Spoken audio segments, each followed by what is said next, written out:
بسم اللہ الرحمن الرحیم۔ 9 کلاس، السلام علیکم۔ امید ہے سب بچے خیر خیریت سے ہوں گے۔ آج ہم اسلامیات میں آپ کھولیں گے اپنا صفحہ نمبر 21، کیونکہ آج ہم پڑھنے جا رہے ہیں سورہ انفال کا رکوع نمبر 8۔ رکوع نمبر 7 ہمارا مکمل ہو چکا ہے اور میں نے اسے کوسچن آنسر بھی بھیج دیے ہیں، تو امید ہے کہ وہ آپ نے اپنی نوٹ بک پہ اتار لیے ہوں گے۔ تو آئیے اب ہم رکوع نمبر 8 شروع کرتے ہیں۔ اعوذ باللہ من الشیطان الرجیم، بسم اللہ الرحمن الرحیم۔ وَلَا يَحْسَبَنَّ الَّذِينَ كَفَرُوا، اور کافر لوگ یہ خیال نہ کریں، سبقوا کہ وہ بھاگ نکلے ہیں، انہم لا یعجزون، وہ ہرگز عاجز نہیں کر سکتے۔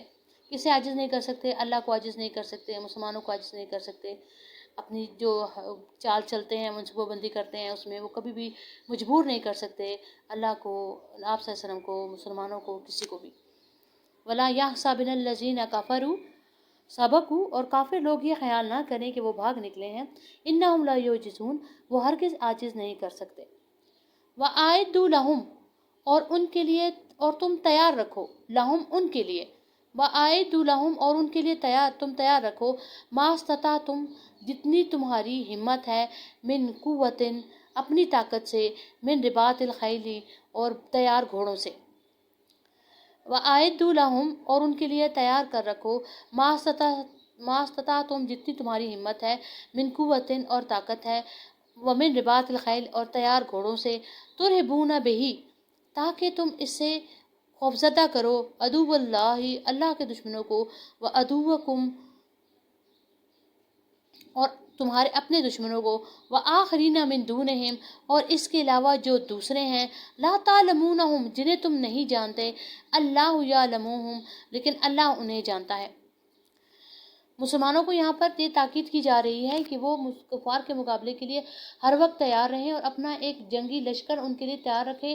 یہاں پر گھوڑوں کا بھی ذکر کیا گیا کہ گھوڑے تیار ہونے چاہیے، کیونکہ اس وقت کی جو جنگ تھی وہ گھوڑوں پر اور اونٹوں پر لڑی جاتی تھی۔ اس لیے مسلمانوں کو یہ تاکید کی جا رہی ہے کہ انہیں کبھی بھی اپنے دشمنوں سے غافل نہیں ہونا چاہیے، ان سے مقابلے کے لیے ہر وقت اپنی تیاری رکھنی چاہیے۔ اپنے جیسے آج کل ہمارے فوجی ہیں، افواج ہیں، سمجھیں یہ اس لڑائی کے لیے ہیں، ہماری حفاظت کے لیے ہیں، جہاد کے لیے ہیں، تو اس وقت کیونکہ اس وقت کے جو ہتھیار تھے، تلوار تھی، نیزہ تھا، یا تیر کمان تھے، اس طرح کے، ان کو تیار رکھیں۔ تیار گھوڑوں سے مراد یہ ہے کہ جنگ جو ہے زیادہ تر گھوڑوں پر کی جاتی تھی، اس لیے گھوڑوں کا کہا گیا کہ گھوڑے بھی اس کے لیے تیار ہونے چاہیے۔ اس سے کیا ہوگا کہ اگر مسلمان اپنی تیاری رکھیں گے تو اس سے کیا ہوگا کہ اس سے اللہ کے دشمنوں پر ان کا رعب رہے گا۔ اس کے علاوہ جو دوسرے دشمن ہیں جنہیں وہ نہیں جانتے لیکن اللہ انہیں جانتا ہے، ان پہ بھی ان کا رعب قائم رہے گا۔ اگر مسلمان اپنی حفاظت سے غافل ہو جائیں گے، اپنی حفاظت کا کوئی انتظام نہیں کریں گے، اپنے دفاع کے لیے کچھ نہیں کریں گے، تو دشمن جو ہے وہ کسی وقت بھی موقع پا کر خدا نخواستہ ان کو نقصان پہنچا سکتا ہے۔ اس لیے مسلمانوں کو تاکید کی جا رہی ہے کہ جتنی ان کی حیثیت ہے وہ اس کے مطابق اپنی جو ہے وہ تیاری کر رکھیں۔ ہم اس کو دوبارہ پڑھیں گے۔ وَأَعِدُّوا لَهُم مَا اسْتَطَعْتُم مِّن قُوَّةٍ وَمِن رِبَاطِ الْخَيْلِ، اور تم تیار رکھو ان کے لیے جو تمہاری ہمت ہے اپنی طاقت سے، اور تیار گھوڑوں سے، ترہبون بہ، تاکہ تم خوف زدہ کر سکو، عدو اللہ، اللہ کو دشمنوں کو، وعدوکم، اور اپنے دشمنوں کو، وآخرین من دونہم، اور اس کے علاوہ جو دوسرے ہیں، لا تعلمونہم، جنہیں تم نہیں جانتے، اللہ یعلمہم، اللہ انہیں جانتا ہے۔ اب دشمن کون ہیں؟ منافقین ہیں، چھپے ہوئے ہیں مسلمانوں کی صفوں میں، جنہیں مسلمان نہیں جانتے لیکن اللہ تعالیٰ انہیں جانتا ہے۔ تو مسلمانوں کو خبردار کیا جا رہا ہے کہ تم جو ہے اس سے تمہارا رعب قائم رہے گا ان تمام دشمنوں پر جن سے تم بے خبر ہو، لیکن اللہ انہیں جانتا ہے۔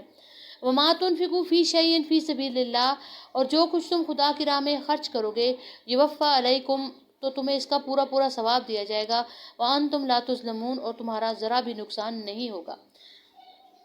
اللہ تعالیٰ خود بھی قرآن پاک میں فرماتے ہیں کہ وہ کون ہے جو اللہ کو بہتر قرض دے۔ آپ جو بھی اللہ کی راہ میں خرچ کرتے ہیں وہ اللہ کی طرف آپ کا قرض ہے، اور آپ کا یہ قرض آپ کو واپس ملے گا اور زیادہ پروفٹ کے ساتھ ملے گا۔